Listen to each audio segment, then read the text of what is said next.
Hello friends, स्वागत है आप सभी का मेरे YouTube channel SB coaching classes पर। और जैसा कि मैंने आपको अपने पिछले वीडियो में शून्य कोटि की अभिक्रिया के लिए समाकलित वेग समीकरण का डेरिवेशन करवा दिया था और उसके लिए उसका ग्राफ भी आपको बता दिया था। अगर आपने पिछला वीडियो नहीं देखा है तो उसको जरूर देख लीजिएगा, है ना, क्योंकि वो वीडियो आप देख लेंगे थोड़ा सा ये ज्यादा समझ में आएगा। तो चलिए देख लेते हैं आज का जो हमारा टॉपिक रहेगा, शून्य कोटि की अभिक्रिया का अर्ध आयु काल। तो सबसे पहले पता होना चाहिए कि ये अर्धायु काल क्या होता है। शून्य कोटि की अभिक्रिया के लिए तो बाद में हम अर्धायु काल की बात कर लेंगे। सबसे पहले ये अर्ध आयु काल क्या होता है। देखिए, अर्ध का मतलब आधा, आयु का मतलब समय, है ना। आयु का मतलब, आयु काल का मतलब समय हो जाएगा, है ना। तो आधा समय काल यानी हाफ टाइम, इसको कहते हैं हाफ लाइफ कहते हैं। अर्धायु काल को इसको कहते हैं हाफ लाइफ कहते हैं, यानी अब रिएक्शन की हाफ लाइफ। ठीक, चलिए तो देखिए अर्धायु काल की यहाँ पर डेफिनेशन लिखी हुई, इसको पढ़ के मैं आपको बता देता हूं कि वह समय जिसमें कोई पदार्थ, यानी वह समय अंतराल, कहीं कहीं पर समय अंतराल भी लिखा हुआ मिल सकता है आपको। तो वह समय या समयांतराल जिसमें कोई पदार्थ अपनी प्रारंभिक मात्रा का आधा रह जाता है, यानी जिसमें कोई भी पदार्थ अपनी प्रारंभिक मात्रा का कितना रह जाएगा, आधा रह जाएगा, आधा बचेगा, है ना, अर्ध आयु काल कहलाता है। इसे टी हाफ से प्रदर्शित करते हैं। देखिए टी लिखा है, सफिक्स में क्या है, हाफ लिखा हुआ है ना। इसको ऐसे भी लिख सकते हैं, टी एक बटे दो, ऐसे लिखा हो सकता है ना। चलिए तो इसे टी हाफ से प्रदर्शित करते हैं अर्ध आयु काल को। तो अर्ध आयु काल समझ में आया कि वह समय होता है जिसमें कोई भी पदार्थ क्या हो, अपनी मात्रा का आधा बचे, है ना। जैसे मान लिया कि क्या है, आपको मान लिया कि 1 घंटे में 1 किलो क्वांटिटी बनानी है, किसी भी पदार्थ की जो क्वांटिटी है वो 1 किलोग्राम है ना। और आपने मान लिया क्या है कि उसको दिन के 1 बजे बनाना चालू किया, तो उसकी क्वांटिटी क्या है कि एक ऐसा समय आएगा जब उसकी क्वांटिटी आधी हो जाएगी। तो उस समय जब उसका जो टाइम होगा, जो समय होगा, वही उसका क्या कहलाएगा, अर्धायु काल कहलाएगा, है कि नहीं। मान लिया उसको बनाने में 1 घंटा लगा, तो जब 1:30 बजा था तो वहां पर समय आपका क्या था, आधा था। तो पदार्थ की क्वांटिटी भी आपके पास आधी बची और समय भी आपका कितना हुआ, आधे घंटे हुआ। तो वही कह रहा है कि जब उस पदार्थ की कितनी मात्रा बचेगी, आधी मात्रा बचेगी या आधी मात्रा खत्म हो जाएगी। नहीं, आधे का मतलब क्या है, आधे का मतलब यह है कि आधा पदार्थ आपके पास बचेगा और आधा खत्म हो जाएगा, खर्च हो जाएगा, है ना। तो जो हाफ वाली सिचुएशन बनेगी, उस समय का जो समय होगा, है ना, उस क्षण पर जो समय होगा वही आपका अर्धायु काल कहलाएगा, है कि नहीं। चलिए तो इसे टी हाफ से प्रदर्शित करते हैं, ये लिखा हुआ है। देखिए टी हाफ बराबर r0/2k, ये किसके लिए है, तो ये जो टी हाफ बराबर r0/2k लिखा हुआ है, ये शून्य कोटि की अभिक्रिया के लिए अर्धायु काल है ना। ये किसके लिए है, तो टी हाफ बराबर r0/2k लिखा हुआ है। ये आपका जो अर्धायु काल लिखा हुआ है वो शून्य कोटि की अभिक्रिया के लिए लिखा हुआ है। अब ये कैसे आता है, तो इसका भी डेरिवेशन होता है ना। इसका जो डेरिवेशन होगा, आप इसका स्क्रीनशॉट ले लीजिए, फिर मैं इसका डेरिवेशन यानी ये कैसे आएगा फार्मूला, इसको मैं आपको डिराइव करवा देता हूं, है ना। आप इसका स्क्रीनशॉट ले लीजिए।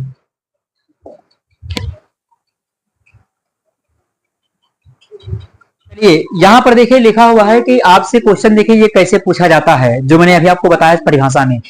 कहा है सिद्ध कीजिए कि शून्य कोटि की अभिक्रिया का जो अर्ध आयु काल है अभिकारकों की प्रारंभिक सांद्रता पर निर्भर करता है।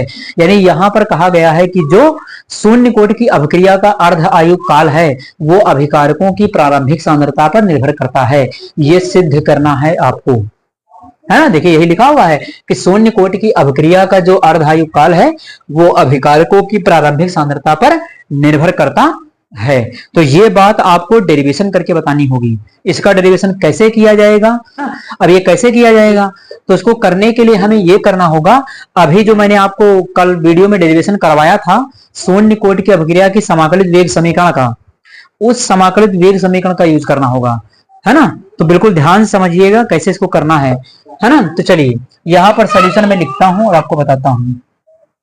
सबसे पहले देखिए क्या करना होगा, सबसे पहले आपको लिखना होगा एक लाइन कि शून्य कोटि की अभिक्रिया की समाकलित वेग समीकरण से, क्या समीकरण से लिखना होगा, तो देखिए कैपिटल R बराबर r0 माइनस kt, यानी R बराबर r0 माइनस kt, इसको बना लेंगे समीकरण नंबर 1, क्या होगा, ये कहां से लिखा है, तो शून्य कोटि की अभिक्रिया की समाकलित वेग समीकरण से, वेग समीकरण मैंने देख लीजिएगा आपको करवाया है, बिल्कुल ध्यान से इसको, है ना, उसी का मैंने एक स्टेप यहाँ पर लिखा हुआ है कि r बराबर r0 माइनस के टी। अब इसमें क्या करना है, अब यहाँ पर सेकंड लाइन में आपको लिखना होगा अर्धायुकाल की परिभाषा से। चलिए मैं बता देता हूं आपको, यहां पर लिखेंगे अर्ध आयु काल की परिभाषा से,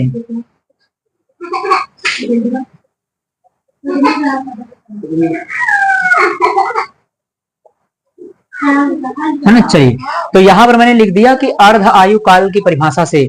अर्ध आयु काल की परिभाषा क्या कहती है, अर्ध आयु काल की परिभाषा ये कहती है कि जो बाद की सांद्रता है वो प्रारंभिक सांद्रता का क्या होती है, आधा होती है कि नहीं। चलिए, यानी यहां पर हो जाएगा आर बराबर, है ना, आर बराबर क्या हो जाएगा, तो आर बराबर r0/2 हो जाएगा, ये होगा। यानी आपकी जो प्रारंभिक सांद्रता है वो क्या हो जाएगी, आधी हो जाएगी। देखिए ये बाद की सांद्रता है, तो बाद की सांद्रता कितनी होगी, प्रारंभिक सांद्रता का आधा, है कि नहीं। तो यहां पर देखिए r बराबर r0, ये क्या है, प्रारंभिक सांद्रता है, और ये क्या हो जाएगी, आधी हो जाएगी। यानी जब समय बीतेगा, समय बीतता जाएगा, तो जब समय आधा हो जाएगा तो प्रारंभिक सांद्रता भी क्या हो जाएगी, आधी हो जाएगी।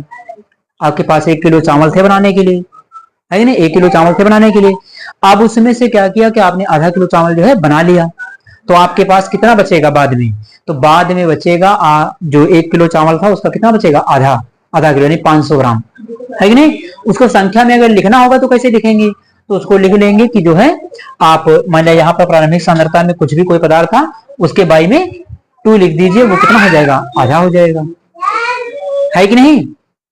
चलिए, जैसे आपके पास एक पदार्थ था A, अगर A का आधा लिखना हो तो कैसे लिखेंगे, तो A/2 लिख देंगे ऐसे, ये इसका आधा हो गया, है कि नहीं। चलिए, तो ये तो होगी समझने की बात।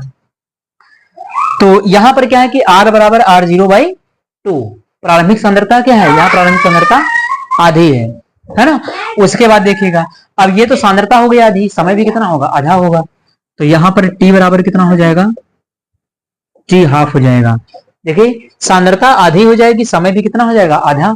जब समय आधा तो सांद्रता आधी, या सांद्रता आधी होगी तो समय भी तो आधा होगा, तो r बराबर r0/2 हो गया और t बराबर t हाफ हो गया। ये कहां से आया, तो अर्धायु काल की परिभाषा से आया, है कि नहीं, वहां से लिखा है। अब क्या लिखेंगे कि उपरोक्त मान, यानी ये वाले मान समीकरण 1 में रखने पर, तो चलिए लिख देते हैं, क्या लिखेंगे, उपरोक्त मान समीकरण 1 में रखने पर, है ना, ये यानी उपरोक्त मान, उपरोक्त का मतलब ऊपर दिए गए मान, ये r बराबर r0/2 और t बराबर t हाफ समीकरण 1 में रखने पर, समीकरण 1 कहाँ है, यहाँ पर है, तो चलिए इधर रख देते हैं, इसको सॉल्व करके बताता हूं आपको। तो r की जगह पर देखिए क्या आएगा, r की जगह पर आएगा r0/2, तो यहाँ पर क्या हो जाएगा, r0/2 हो जाएगा। उसके बाद यहाँ पर तो r0 ऑलरेडी पहले से ही है, तो ये तो वैसे रहेगा r0 माइनस k, तो k तो वैसे रहेगा आपका। उसके बाद देखिए t क्या है, समय, और t बराबर देखिए कितना है, t हाफ, तो जहां पर t है वहां पर t हाफ उठा करके रख दीजिए, तो यहां पर कितना हो जाएगा, t हाफ हो जाएगा, ये हुआ। अब क्या करना है, kt को इधर बुला लीजिए, kt हाफ को, तो इधर आ जाएगा, तो ये kt हाफ किसमें हो जाएगा, प्लस में, इसको उधर ट्रांसफर कर दीजिए, तो ये है r0 और माइनस r0/2। अब इसको घटाना होगा, इसको घटाएंगे कैसे, आपने भिन्न का घटाव पढ़ा होगा, है कि नहीं। चलिए, तो के टी हाफ, r0 के नीचे कुछ नहीं है तो हम मान लेंगे कि यहाँ पर इसके नीचे 1 मान लिया, मैंने सॉल्व करके मैं आपको पूरा बता रहा हूं, तो r0 के अपान में क्या है, 1 मान लिया। अब यहाँ पर देखिए क्या है, इधर देखिए माइनस r0/2 है, ये घटेगा कब, जब डिनोमिनेटर बराबर हो, हर बराबर हो, हर में समान संख्या आ जाए तो ये दोनों आपस में क्या हो जाएंगे, माइनस हो जाएंगे। तो यहाँ पर 1 है, हर बराबर करने के लिए क्या करना पड़ेगा, यहाँ पर देखिए 2 है तो 2 यहाँ भी लाना पड़ेगा, यही तो, तभी तो हर बराबर होगा, तो यहाँ 1 में 2 से गुणा करना पड़ेगा।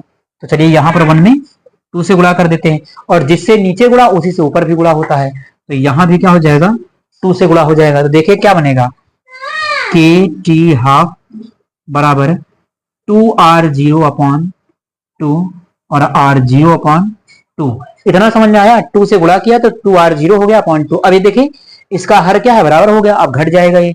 तो 2r0 से एक r0 घटा देंगे तो एक ही r0 बचेगा। देखिए के टी हाफ बराबर कितना आएगा, के टी हाफ बराबर आ जाएगा r0/2। ये है। अब टी हाफ अर्धायुकाल है इसका, तो टी हाफ यहां से निकाल लीजिए।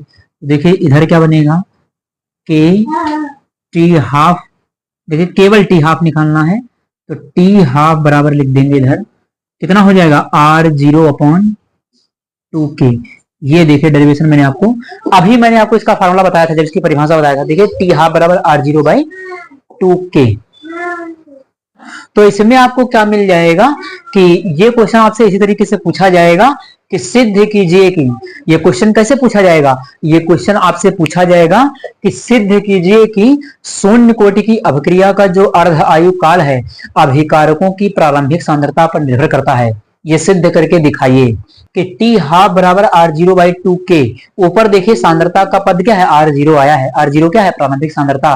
तो यही तो मैंने आपसे प्रश्न में पढ़ के बताया था कि यहां पर जो प्रारंभिक सांद्रता होगी उसको क्या किया जाएगा, लिखा जाएगा। यानी यहां पर देखिए r0 मौजूद है तो प्रारंभिक सांद्रता उपस्थित है, तो यहां पर जो अर्धायु काल है वो प्रारंभिक सांद्रता पर निर्भर करता है ना। देखिए ये बात सिद्ध हो गई। कैसे किया, तो मैंने पूरा प्रोसीजर इसका करके आपको बता दिया कि ये आया कहां से है कि नहीं। आप इसका स्क्रीनशॉट ले लीजिए, फिर मैं आपसे आगे की ओर डिस्कशन करता हूं। तो चलिए देख लेते हैं कि शून्य कोटि की अभिक्रिया के लक्षण, है ना। तो यहां पर देखिए कुछ इसके लक्षण लिखे हुए हैं जिनका डिस्कशन मैं आपसे करता हूं। तो देखिए नंबर फर्स्ट क्या लिखा कि इसमें वेग सदैव स्थिर रहता है। यानी शून्य कोटि की अभिक्रिया में जो उसका वेग है या उसकी जो दर है वो हमेशा क्या रहती है, स्थिर रहती है ना। आपने डेरिवेशन भी किया था तो हमारा वहां पर क्या था, r=k आया था। इसकी जो दर है वो वेग स्थिरांक के क्या होती है, बराबर होती है ना। चलिए सेकंड नंबर देखिएगा, यह सदैव पूर्ण होती है। यानी शून्य कोटि की अभिक्रिया क्या होती है कि सदैव कंप्लीट हो जाती है, पूर्ण होती है ना। उसके बाद देखिएगा नंबर थर्ड लिखा है कि इसका अर्ध आयु काल प्रारंभिक सांद्रता पर निर्भर करता है। यानी इसका जो अर्ध आयु काल है, अभी मैंने आपको दिखाया था फार्मूला, क्या दिखाया था, T half is equal to r0/2k, ये फार्मूला लिखाया था। तो देखिए ये है इसका अर्धायु काल, ये है इसकी प्रारंभिक सांद्रता। तो देखिए प्रारंभिक सांद्रता का टर्म इसमें आया है, प्रारंभिक सांद्रता इसमें शामिल है, तो इसका मतलब क्या, इसका जो अर्धायु काल है वो प्रारंभिक सांद्रता पर क्या करेगा, डिपेंड करेगा, है कि नहीं। देखिए इसमें आया हुआ है और यही चीज प्रथम कोटि में नहीं होगी, है ना। तो ये ध्यान रखिएगा। तो टी हाफ बराबर क्या हो जाएगा, r0/2k। उसके बाद देखिए इसका मात्रक मोल लेटर इनवर्स सेकंड इनवर्स होता है। ये भी मैंने आपको बताया था जब इसको पढ़ाया था कि इसका जो मात्रक होता है वो मोल लेटर इनवर्स सेकंड इनवर्स होता है, आप इसे बताएंगे। उसके बाद देखिए क्या है कि यदि t1 पर, यानी समय t1 पर सांद्रता कितनी हो, x1, है ना, और समय t2 पर सांद्रता कितनी हो, x2, तो आपको वेग स्थिरांक अगर कहीं पर निकालना हो तो x2 - x1 upon t2 - t1। अब ये x1 x2 क्या है, तो किसी की भी सांद्रता हो सकती है, हो सकता कि अभिकारक की सांद्रता हो सकता कि उत्पाद की सांद्रता हो। अभिकारक की सांद्रता है तो r2 - r1 और नीचे तो वही रहेगा t2 - t1। अगर उत्पाद की सांद्रता है तो p2 - p1 upon t2 - t1, है कि नहीं। तो इस प्रकार से क्या होगा कि ये आपके शून्य कोटि की अभिक्रिया के लक्षण हो जाएंगे, है ना। तो इस प्रकार से आज जो मेरा टॉपिक था कि शून्य कोटि की अभिक्रिया के लिए अर्धायु काल, उसका डेरिवेशन जो होता है उसमें जो आपसे प्रश्न पूछा जाता है कि सिद्ध कीजिए कि शून्य कोटि की अभिक्रिया का अर्ध आयु काल अभिकारकों की प्रारंभिक सांद्रता पर निर्भर करता है, वो जो क्वेश्चन पूछा जाता है उसको मैंने आपको करवा दिया, डिराइव करवा दिया पूरा। उसके बाद शून्य कोटि की अभिक्रिया के लक्षण जो थे ये सभी टॉपिक आपको समझ में आए हुए होंगे, है ना। अगर किसी टॉपिक में किसी को कोई दिक्कत होती है तो आप उसको कमेंट बॉक्स में पूछ सकते हैं, उसको मैं आपको फिर से समझाने का प्रयास कर सकता हूं, है ना। तो चलिए फिर मिलते हैं अपने नेक्स्ट लेक्चर में। Thanks for watching this video.